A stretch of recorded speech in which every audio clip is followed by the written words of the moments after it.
পুরান ঢাকা মানেই ইতিহাস, ঐতিহ্য আর গল্পে ভরা অলিগলি। সেই অলিগলির মধ্যেই দাঁড়িয়ে আছে এক রহস্যময় স্থাপনা, Lalkuthi. Hello guys, this is Mehedi Hasan Badal. Welcome to my new blog. আজকের ব্লগে আমরা চলে আসছি পুরান ঢাকার ঐতিহ্যবাহী লালকুঠিতে। তো আমরা আজকে পুরো লালকুঠিটা ঘুরে ঘুরে আপনাদেরকে দেখাবো, আর সেই সাথে কমপ্লিট একটা ভ্রমণ গাইডলাইন দেবো। তো দেরি না করে চলুন যাওয়া যাক। লাল রঙের ইটের তৈরি এই ভবনটি শুধু একটি দালান নয়, বরং পুরান ঢাকার অতীত জীবনের নীরব সাক্ষী। সো গাইস, পুরান ঢাকা মানে ইতিহাস, ঐতিহ্য আর কোলাহলের শহর। সেই ঐতিহ্যেরই এক ক্ষুদ্র অংশ এই লালকুঠি। এটি শুধু একটি ভবন নয়, এটি ঢাকা শহরের স্মৃতির এক জীবন্ত অধ্যায়। লালকুঠি নির্মিত হয়েছিল ব্রিটিশ শাসনামলে। অনেক ইতিহাসবিদের মতে এটি একসময় ব্রিটিশ কর্মকর্তাদের আবাসস্থল বা প্রশাসনিক কাজের জন্য ব্যবহৃত হতো। সময়ের সঙ্গে সঙ্গে এর ব্যবহার বদলেছে, কিন্তু দেয়ালের ভাঁজে ভাঁজে এখনো লুকিয়ে আছে শত বছরের গল্প। পুরান ঢাকা মানেই ইতিহাস, ঐতিহ্য আর কোলাহলের শহর। এই শহরের প্রতিটা ইট যেন গল্প বলে, এক একটা যুগের গল্প। তারই এক নীরব সাক্ষী এই লালকুঠি।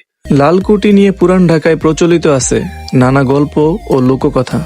কেউ কেউ বলেন রাতের বেলায় নাকি এখানে অদ্ভুত শব্দ শোনা যায়। যদিও এসবের কোনো প্রমাণ নেই, তবুও এই গল্পগুলো লালকুঠিকে আরো রহস্যময় করে তোলে। পুরান ঢাকার লালকুঠি আমাদের মনে করিয়ে দেয় শহরের ব্যস্ততার আড়ালেও ইতিহাস বেঁচে থাকে। একটু যত্ন আর সচেতনতা থাকলে এই স্থাপনাগুলো চিরকাল আমাদের অতীতের গল্প বলে যাবে। নর্থ ব্রুক হল বর্তমানে স্থানীয়ভাবে লালকুঠি নামে পরিচিত।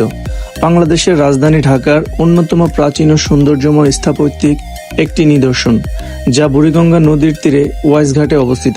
1874 সালে ভারতের governor general George bearing Northbrook Dhaka সফরে এলে এই সফরকে স্মরণীয় করে রাখার জন্য এই ভবনটি টাউন হল হিসেবে নির্মাণ করা হয়। এখানে একটি নাট্যালয় রয়েছে। তৎকালীন ঢাকার স্থানীয় ধর্নাঢ্য ব্যক্তিরা গভর্নর জেনারেল নর্থব্রুকের সম্মানে এই ভবনের নাম দেন নর্থব্রুক হল। লালকুঠির লোকেশন হচ্ছে পুরান ঢাকার বুড়িগঙ্গা নদীর তীরে সদরঘাটের চাঁদপুর লঞ্চ ঘাটের পাশেই অবস্থিত। লালকুঠির প্রবেশাধিকার সবার জন্য উন্মুক্ত, তবে বর্তমানে লালকুঠির আলোকসজ্জা এবং ডেকোরেশনের কাজ চলমান আছে। তো সেটা দেখেই মনে হচ্ছে পরবর্তীতে যারাই এটাতে প্রবেশ করবে তাদের সবার জন্য টিকিটের ব্যবস্থা করবে। মানে এটাকে একটা দর্শনীয় জায়গা করে রাখার জন্যই এই ডেকোরেশন করা হচ্ছে।